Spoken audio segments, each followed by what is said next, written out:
Well, I mean, the welfare rights movement emerged in about 1966 at a time when a whole range of what you might call sub-movements were developing that were expressions of a larger black freedom movement, a black freedom movement which in a sense had come north from the South. It had begun in the South, came north, and in the North, much of the focus of these specific protests was on economic injustice. For poor women, black women in the cities, it was almost inevitable that they would target welfare, the welfare system, as deeply implicated in the economic injustices that they experienced, which had a lot to do with their role as mothers.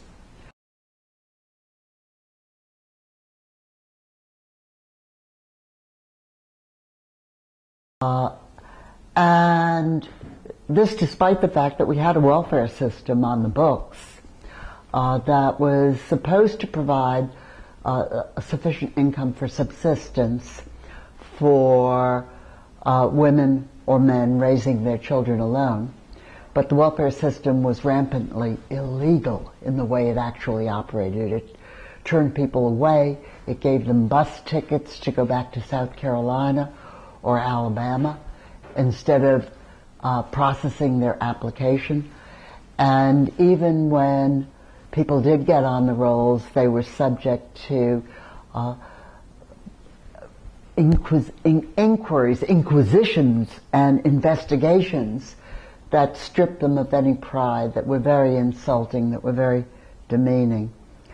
And it was around that set of very specific grievances with an institutional target associated with those grievances that the welfare rights movement emerged.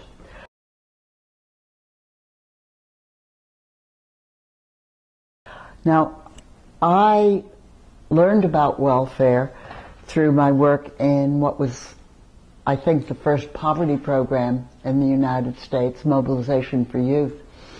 And it was through that work that Richard Cloward and I developed a kind of strategy to topple that welfare system. And the strategy consisted in first determining what the range of rights and benefits, formal rights and benefits that existed under the welfare system, how well or how badly the welfare system was doing in honoring those rights and benefits. We came to the conclusion, on the basis of survey data, for example, that only 1 out of every 2.5 people who were eligible for welfare were actually getting it. And we saw that as an opportunity to create a movement. And the movement would consist of, could be social workers, it could be community organizers, poverty lawyers, and poor people themselves who were beginning to mobilize, who were beginning to express their sense of indignation at the way they were being treated.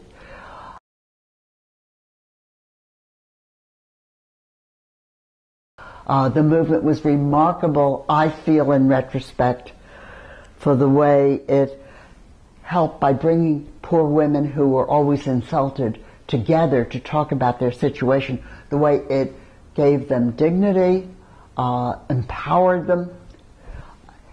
And the consequence of the movement and of the other sort of sub-movements that were unfolding was that the welfare rolls expanded enormously, benefits rose, other programs were either expanded or inaugurated, and ultimately in 1972 the federal government under Richard Nixon did federalize or nationalize 3 of the welfare programs, Aid to the Aged, Aid to the Blind, and Aid to the Disabled. They stayed away from AFDC because that program was in a certain sense so contaminated by the cultural war against poor black women.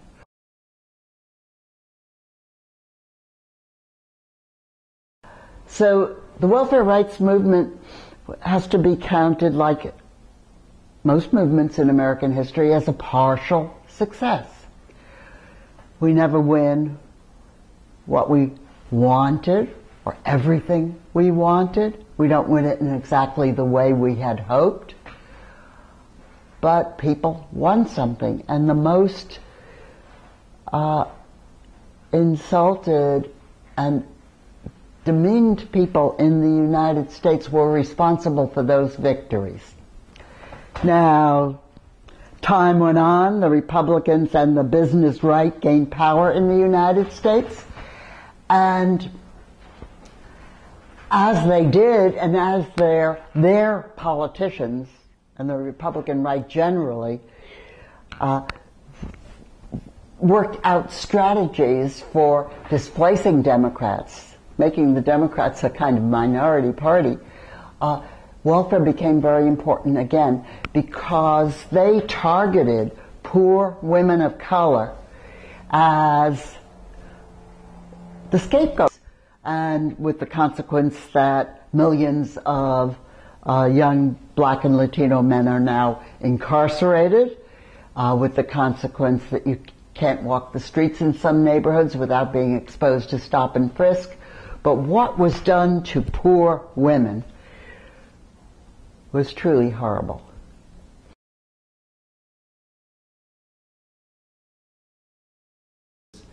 Well, theory may inform practice. A lot of theory doesn't.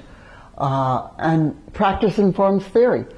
But in order for practice to inform theory, the theorists have to pay attention to practice. And they usually don't. And that's what interested us. What interested us were movements for social change. We were less interested in theory as such, or in history as such, or in the analysis of American voting patterns, or in the complexities of the federal system, or in any number of topics that can be interesting to us, could be interesting to us, if they were part of trying to analyze the potential for societal reform.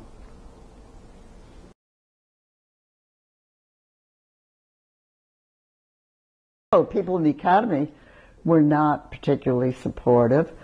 Even people in social work, Richard was a social worker, were in the main not supportive, but some were. People in the academy, like most liberals, thought that you should do things the correct way. The way to get social change was to work out an agenda, talk to people about the agenda, ring doorbells, work out your platform, and organize within the electoral representative system. The problem was that didn't work very well for poor and demeaned people.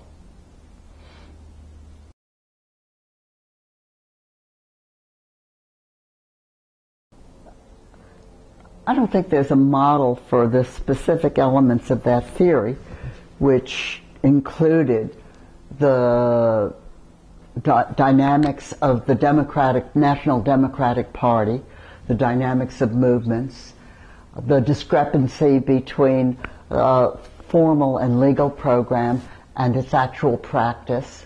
I mean, those were some of the elements that went into the theory. Is there a model for making a theory out of those elements? I don't think so. It doesn't come to me right away. But it is clearly the case that movements succeed when they succeed, and they certainly don't always succeed. That movements succeed when elites become vulnerable because of divisions in the society, because of serious electoral cleavages. So political crises have a lot to do with movements, with both their generation and their success.